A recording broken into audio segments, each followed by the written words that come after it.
Welcome to a weekly Wizardly Review. Every week we select works or content from the DM's Guild to review. This is where we break them down and see how it all fits together. We then evaluate them based on a few points: lore, difficulty and implementation, balance, player draw and intrigue, and finally topping off with some personal opinions which we don't factor into our 10-star scoring system. So, today we are going to be tackling 25 Magical Items by Michael Lippert. Now, without further ado, the 25 magic items by Michael Lippert, we want to first start off by saying we're honored to showcase this one for you today, and we will be diving into a full-length review right off the bat, as this work lends itself to such a review without being overly long-winded, so long as we, don't go crazy. Yeah, we keep it within the confines. Yep. Exactly. So, starting off, we are going to be jumping into our lore section. Absolutely. Lore. Okay, so the first question goes to you, Eric. Is there character or item lore in this work? Absolutely. And it is eloquently done. Very well balanced. Not overly developed like some sentient or cursed items tend to be in Dungeons and Dragons. And we have a collection of uncommon magic items, as well as some wondrous items in here as well. A good portion of them will be familiar to many people, as they are derived from the Critical Role Twitch stream, as well as the Adventure Zone podcast, as well as there are some originals that are done by Michael himself. It's really well done, and it's extremely well written, and it reads just as well. I can see that some newbie DMs and players being capable of understanding and utilizing these with minimal effort. James, what do you think? You know what? Absolutely. Like you said there's a ton of little tidbits of lore through each piece of armor and every magical item.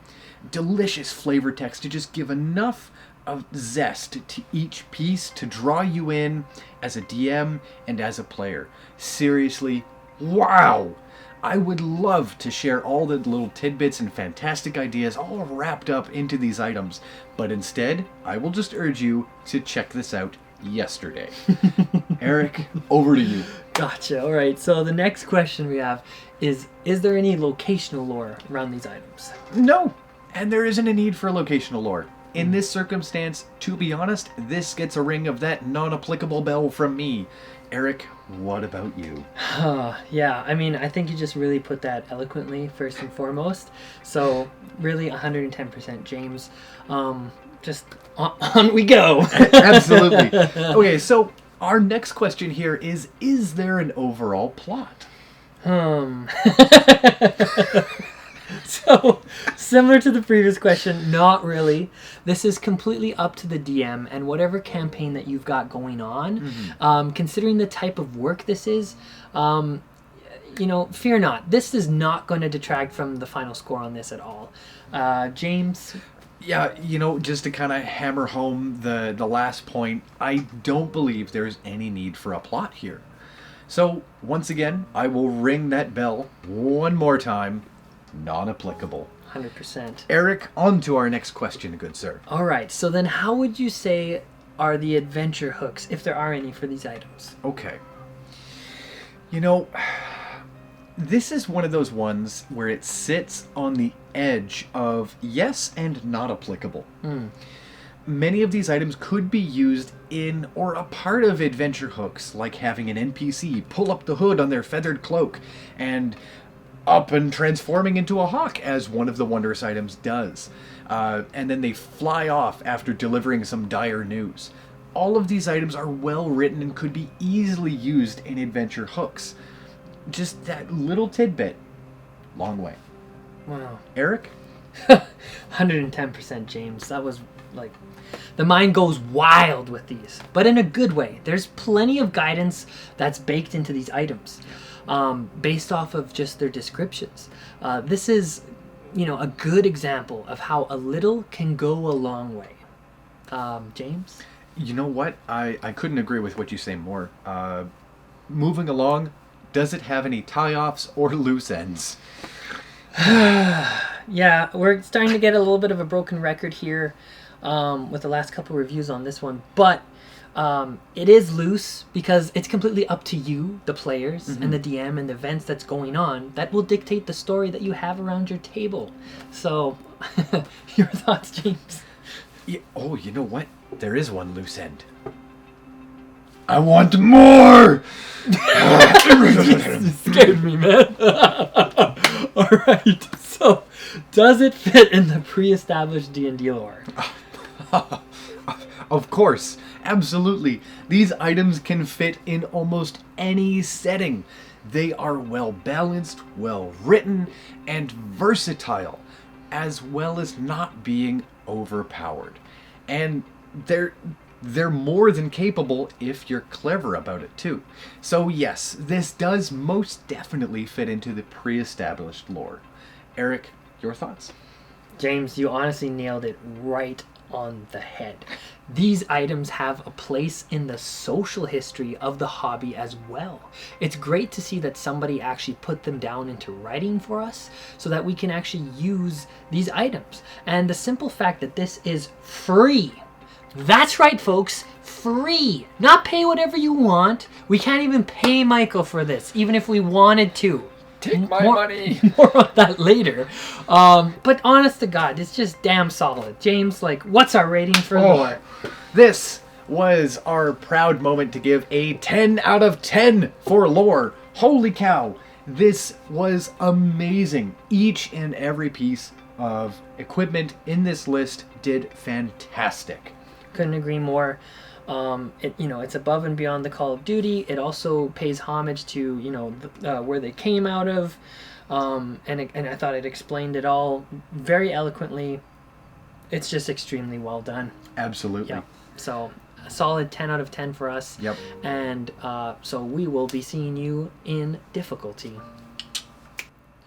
All right, so difficulty of implementation. James, how much study was required of the DM?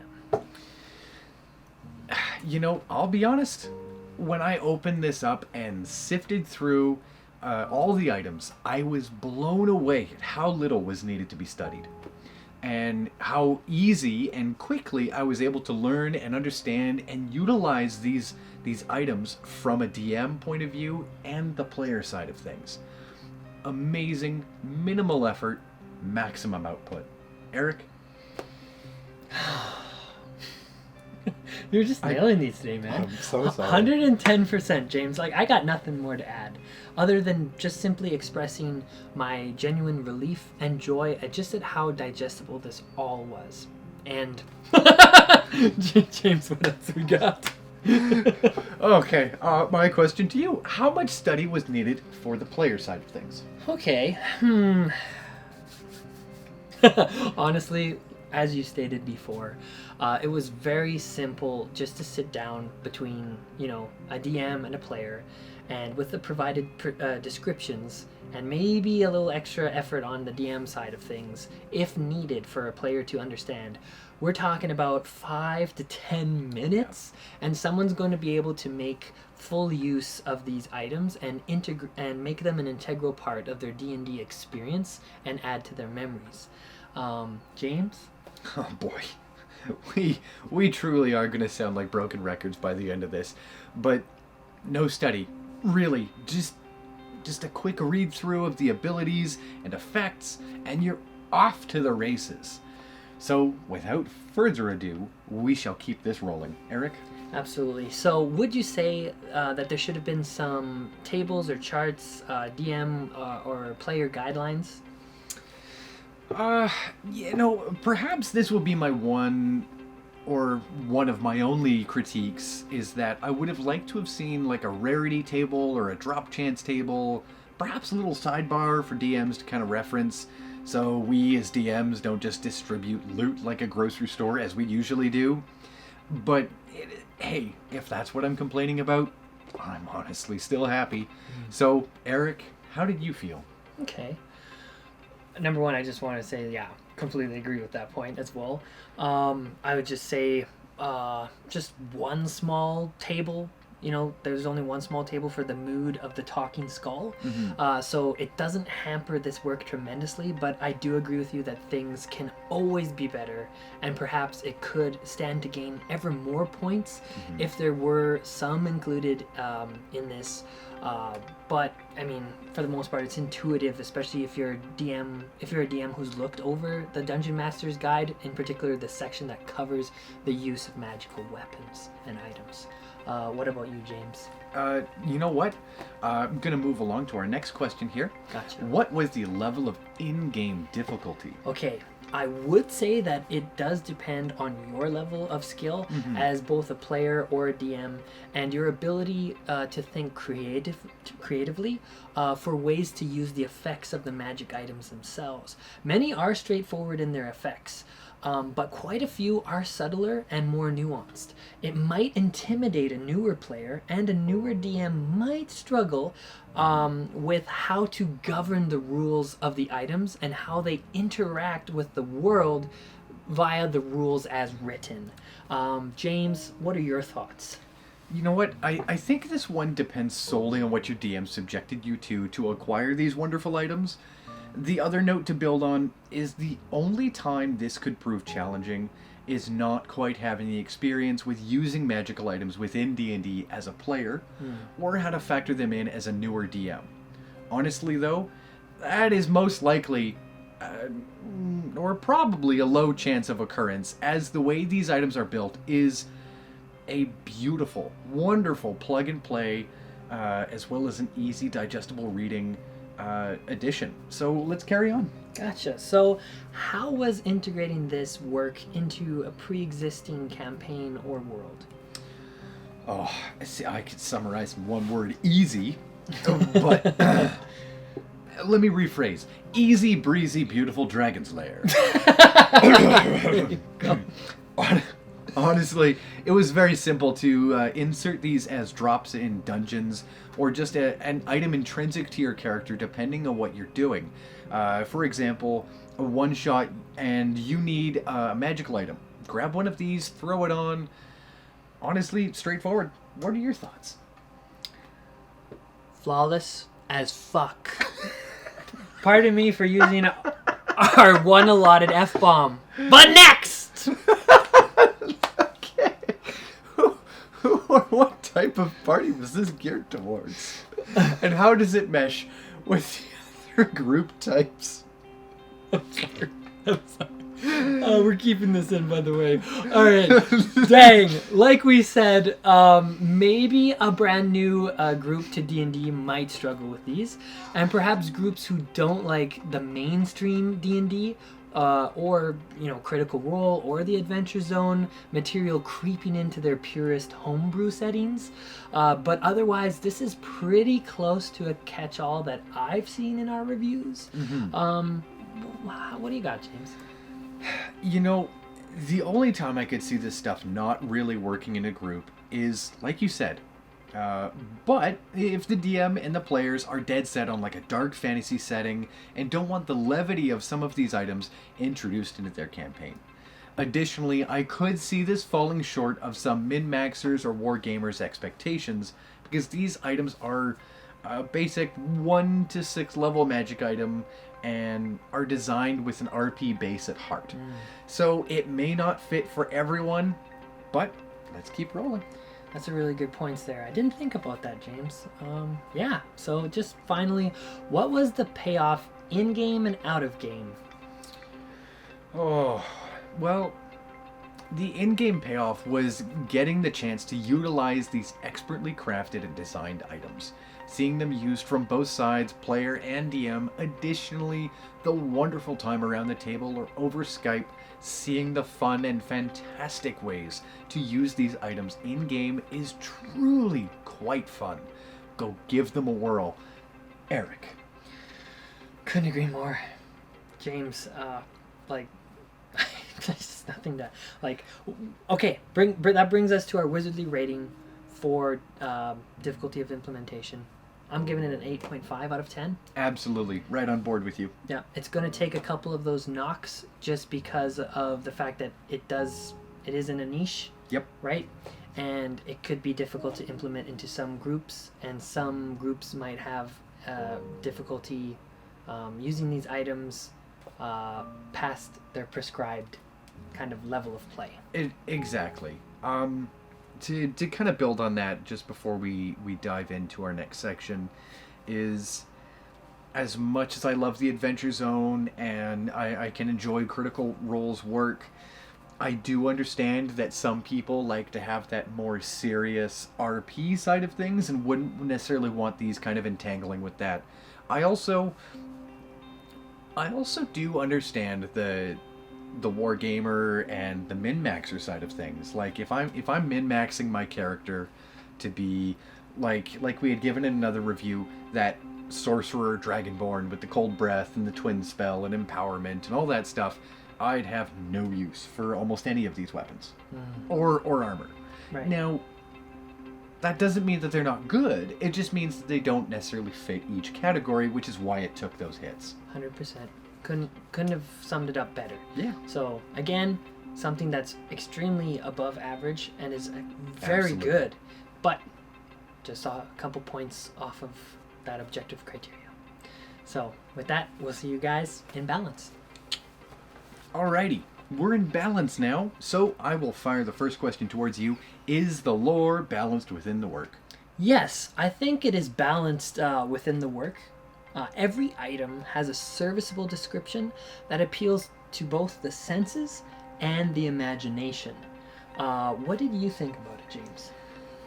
I mean, other than my beautiful one-word descriptor of amazing, I mean, if I could use the one F-bomb we were allotted, I'd be able to say something else. But truly, honestly, I agree. However, I'd counter that note with something that I believe these items could benefit from that would need some basis in lore first, and then help it lean into the next topic of balance in and out of combat, which is being able to apply charges or improve these items by magical means.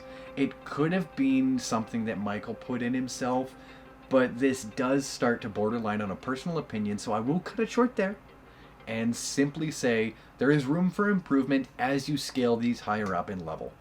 Anyways, Eric, take us away. Okay, number one. Good. I like how you get stuff that I don't think about. So, how was the combat or the non-combat situations balanced in the work? You know, like I said, these items could use charges to make them more versatile.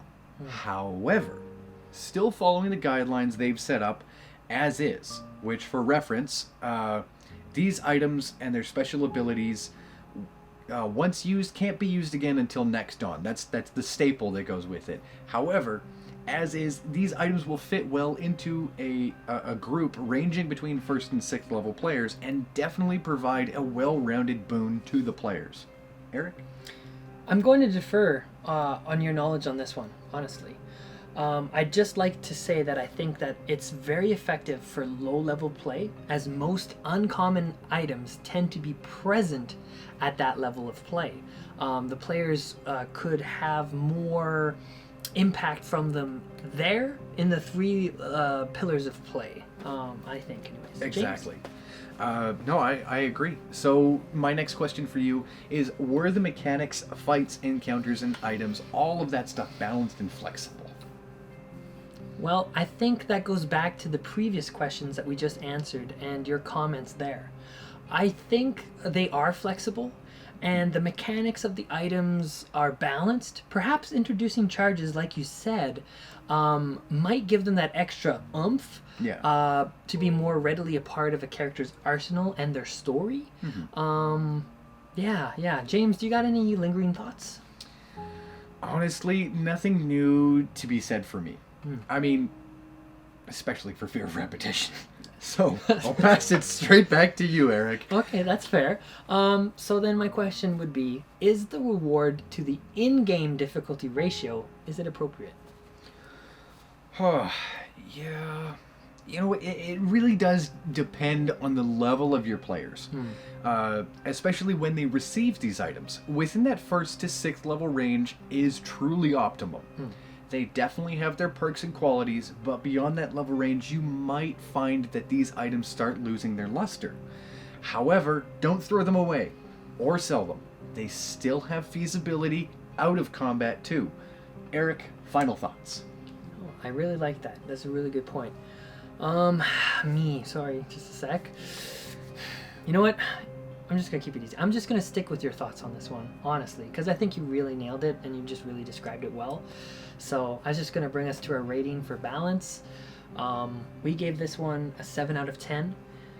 James, I'm going to let you take this one away because your thoughts are just, you got this really nailed down, I think. So the 7 out of 10 comes from the fact that it could use charges and a narrow range of 1 to 6, although statistically your average group will only get to about there and then either die or stop playing or switch games or something of the sort. So that 1 to 10, 1 to 6 range is kind of where these things would flourish. However, for the long-term gamers that would go beyond that range, it just peters off. Absolutely. Right? And I mean, even in the situations where you have, like, I enjoy doing this as a DM, is I don't necessarily take the full stats from big, nasty, scary creatures like a dragon or something like that, but I do want to throw it at them. Mm-hmm. Right? So they can still have that RP experience and the big worldly natured experiences. And sometimes these weapons won't fit into those kinds of scenarios. Gotcha. And they end up being a bit more of a hindrance than a boon, because now you're like, hey, do I use this weapon? Do I use that weapon? How can I use this? When can I use this? Gotcha. Oh, that makes perfect sense. And I think that's why we gave it a 7 out of 10, because it is above average. Absolutely. Right? From what you get around that level. And it all, half of the material here is not original work, which is True. Nothing against Michael. I mean, still, they have not been written down and codified, and This is completely free. So, he's not trying to profit off of somebody else's creativity, Mm-hmm. which I deeply respect. Absolutely. And then the ones that he's come up with originally, I'll just defer to you on that one, on your comments, with just kind of they all fall short eventually at that certain level point. So, yeah, no, I agree with you, and that's why we gave it that rating that it got. And with that, we're going to go ahead and dive into our last section of Intrigue and Player Draw. Absolutely. We'll see you there. Welcome to Intrigue and Player Draw. So, Eric, the first question fired off straight to you. What about this product caught your eye? Okay. I know this is going to... did I hear cover art from the audience already? Because you guys know what I always say all the damn time. Yeah, I heard it. Okay, great cover art, and the art that is within is really, awesome. It's an easygoing layout. The style is, very easy on the eyes, and the fact that it's utterly free. Again, no money at all. This should be in every DM's resource kit that they can use in a pinch on the fly. This is just overall great. James, any thoughts?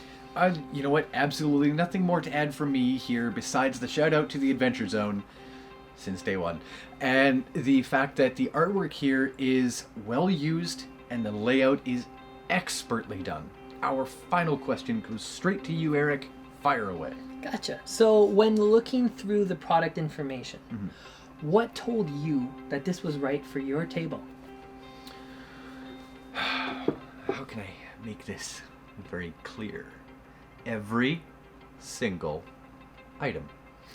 Their descriptions and how easy to implement all these items were and are just phenomenal. Hats off to Michael and all of the people that helped put this together. Phenomenal work. And you have a wonderful way of words here with this, Eric. So please, please, please take this away. Okay, fair enough. I would say that the description is truthful, and it explains what these items are geared towards and where they are drawn from. It's free, so there's absolutely zero risk. What are you waiting for? It's literally, it's one of these golden gems. It's a true testament to high caliber work that has been done for the community, out of love for the game, with no thought for reward. So, James. Hats off. Yeah, like our rating on this. You know what? Above and beyond the Call of Duty, 10 out of 10. 110% couldn't have agreed more. He really used what he had extremely well, and just using some images from I think it was the Encyclopedia Britannica, you know, just really smart. It was just good, and it was straightforward. Yeah, you know what I mean? Like, just it just makes you want to pick it up and use it. You know, Absolutely. if it fits for your table. And I just thought it was just really well crafted, put together, presented, extremely well written, so easy to read, both visually as well as just like textually. Yeah. Yeah, that's why we had to give it the 10 out of 10. And that's going to bring us over to our composite final score for the 25 magic items by Michael Lippert. And that is a solid and strong 8.8 out of 10. 110%. Go grab this yesterday. Now, on a quick personal note, so I couldn't bring this one into the objective criteria. However, thinking about it, one modification I could suggest is some of these weapons, like the hole punch. Anyone from Adventure Zone should know that one as well. You take a 1-inch diameter hole and it punches 5 feet straight through. Something like that. Some of the weapons or items that have utility like that, the only thing I would say is maybe find a way to remove that enchantment from a weapon and put it on an implement. That way you don't necessarily have to worry about keeping the weapon per se, but you have a tool now that does that boom, that and one it's thing. still, and now it kind of balances itself a little bit better because now you have a tool that is meant to do that one thing. And it has that one use a day thing. And then that would also allow it to have longevity outside of just combat. Exactly. And being able to still be of use at higher levels. Exactly. I see. So that's something that I couldn't really mention as a part of the objective criteria because it's fictitious. Yeah. As a DM, you just have to say, yeah, you can do it. And, you know, make sure that it stays within certain confines. And make sure that your table knows that you're doing it for these weapons because of, you know, the memories with them or the love of these items in particular or where they come from. So you can kind of have it a part of your story. Yep, I couldn't agree more, James. Solid way to wrap that up. My last comment to just make on it too, from a personal side of things too, you know, why we gave it an 8.8. That is not only way above average, it's a very excellent score. This is an excellent piece of work that, like I said, there's zero risk. You can add it into your DM's kit for free, and you know, if you use it, you use it. If you don't, you don't, right? But there's no reason not to go pick it up. And the only reason why it took some hits, James and I have outlined that, I think, really well in this video, as well as what you just said there, James. But at the end of the day, with it also being a little bit more limited to just personal preference and what groups would be more likely and willing to pick this up versus some that wouldn't, and kind of it being a little bit more niched also, you know, dings at some points in that regard, as you saw in the ratings for each section. So that's all I have to say about the rating for this thing. If you don't mind, I'll just like jump on to the usual end of video sort of stuff. Absolutely, fire away. So by all means, you can go and find this for free at the link below. Go ahead and pick that up. All of our social media, again, in the links below. Support us on Patreon if we're so worthy of that in your guys' eyes. And the only other thing that is a typical question here is this work indicative of the author's other works? Well, unfortunately, Michael Lippert, this is the only thing that I could find when searching for him on the DM's Guild. I don't know if he's been a part or collaborated on anything else, but I really think you should, Michael. I hope that you are able to find some spare time whenever you can in your busy life, and you have a really good talent for writing. And Absolutely. I think you could apply this to maybe some more original material and just bringing that skill level to any project. If you'd like to collaborate with us, shout, you know. But shameless plug aside, so because of all of this, I would just really like to nudge all of you guys in our audience to also just take a look at Michael Lippert's link to his social media, as that'll be the one way, besides also on the DMs Guild, leaving a written review, but also just getting in touch with him and letting him know your thoughts about this piece of work. Because you know what, having feedback as a creator is so important, just on an emotional and mental level, and that's the real reward for most people, outside of having any sort of monetary value. So I think with Michael having done this completely pro bono for everybody, I just wanted to give him a little shout out that way, and ask that you guys do the same and just let him know what you thought. Absolutely. Once again, thank you, Michael, for giving us the green light to go through this. Like Eric had said, go leave that gentleman a nice comment, give him a rating. Well, just genuine feedback. Absolutely. And I think that brings us to a close here. 110%. So as always, we will see you through the rift.